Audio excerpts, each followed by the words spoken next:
A North Carolina man admits to kidnapping 5-year-old Shaniya Davis, but why is the little girl still missing? We have made another arrest in the Davis kidnapping case.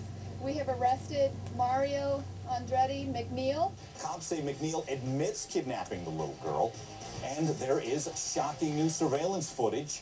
Police say that's McNeil carrying little Shaniya into a hotel room. So he's in jail, but Shaniya's still missing. Is she still alive? She looks relaxed, like she's waiting for the elevator to come. She's in his arms. It's not like she's fighting him or anything of that nature. The key piece of evidence or the key clue in this may have come right from that girl in that video. I'm wondering myself, who was in the elevator? If they could get footage as to who was in that elevator, that might give us something to really look at. They're looking at these stories and trying to make it fit together so they can actually find out what happened to this little girl. With McNeil's arrest, kidnapping charges have been dropped against the man police had arrested on Wednesday. But please take a good look at Shaniya here, because her father says he just wants his little girl back home safe. I miss you so much, honey, and I'm waiting for you. I'm not going to give up, and you don't give up either, honey. I'm Pat Alama in for Nancy Grace, and as you see, extraordinary surveillance footage we're just now looking at tonight. This girl, at least as of Tuesday, was alive, and with any luck and hope, she still is. Gernal Scott, reporter WPTF Radio. Tell me about this suspect. I know he's got a criminal history, but nothing related to children or sex crimes that I know of. From what we understand, no.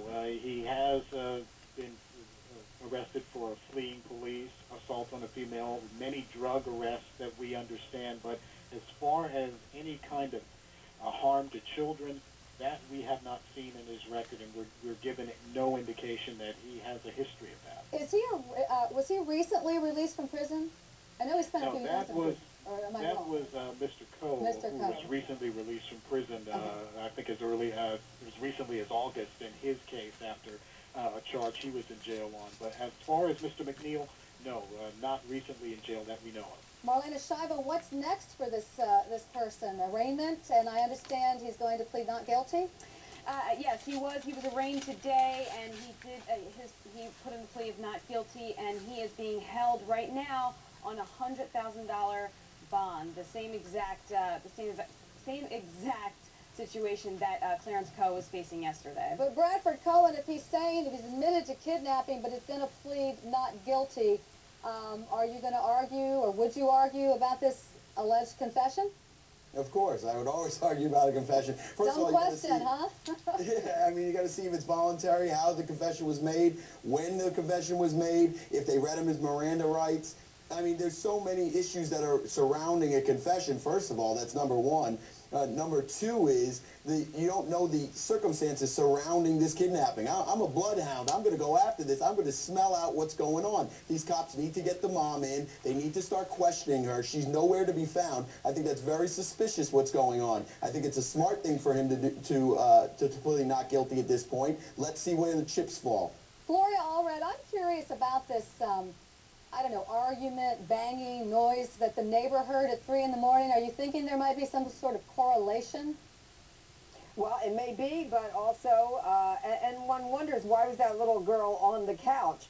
And was the door to the trailer, was it open? Right. Was it locked or was it unlocked? Why is the mother not saying anything, by the way? Maybe she's just so emotionally upset she can't say anything. And another issue that hasn't been addressed is, you know, if there's been drugs in the past, is this little girl being taken held hostage in order to pay off a drug debt? Right. You know, suggesting that perhaps until that debt is paid, she doesn't come back. We don't know. Good point. Good point. Now, I want to take some callers, but I got to ask this one question of Gernal. Do we know who was in the house, for instance, in the hours leading up to this kidnapping? Were the boyfriends hanging around? Was it just the sisters? Who was there that night? The night leading up to the kidnapping? From what we understand, the mother was there, the sister was there, the Mr. Coe, the boyfriend, was there, and there were either 2 or 3 small children in the house, including young Shaniya. So there were, I believe, as many as 6 people were understanding in that trailer at the time that this all happened. Interesting. All right, Marlena, you want to add something? Actually, just one thing. It was actually the sister's boyfriend that was in the house. Mr. Coe was at home at his stepmom's house. Okay, night. all right, so in other words, the suspect now was in the house, but not Mr. Coe? No, I'm sorry. The suspect now is the ex-boyfriend of the sister. The sister's current boyfriend was allegedly in the home, and then, of course, the man who was falsely arrested, Mr. Coe, was not in the house at all that day. All right, gotcha. Casey, I think you've been waiting quite a long time from Florida. Are you with me, Casey? Yes, ma'am. Question. Okay, they have surveillance of her going into the hotel. Is there any of her coming out of it with somebody else or with him possibly? Very good question, Gernal. Any other surveillance video? I understand he was only there for an hour, so somebody must have some understanding of when he left and how he left. You would think they would. The only surveillance video and pictures that we have seen and that we have been privy to are the ones when they were checking into the hotel. And if there was surveillance of them coming out, police are keeping that close to the vest, and we have not seen that yet. I want to take Claire from Indiana. Your question, Claire. Oh, yes. I'm wondering, well, if anybody knows, somehow, I don't know, his body language or whatever, as he's carrying that child into the elevator and all that, he just seems, he reminded me of a Cheshire cat. Interesting.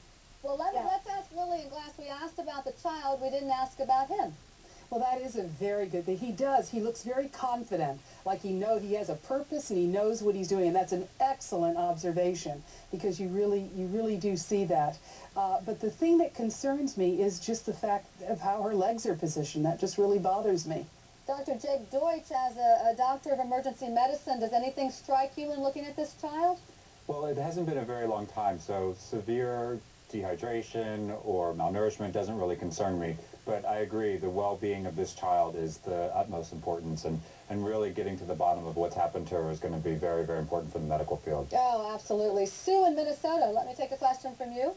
Yeah, to confirm the mother's story, is in the picture in the surveillance video, is she wearing the same clothes that the mother said she was wearing when the mother last saw her? Marlena, tell me about that. The clothing in the surveillance tape, I believe the mother said she had a blue t-shirt on and pink panties? Yes, that's correct. That's all she was wearing when the mother says she last saw her. But again, Pat, you have to remember that we're not completely clear on the details about what the mother's saying. So in other words, we don't know for sure that that's exactly what she had on. That's what I'm saying. All right, Cheryl McCollum, as a crime analyst, as an investigator, what next? What do you do next?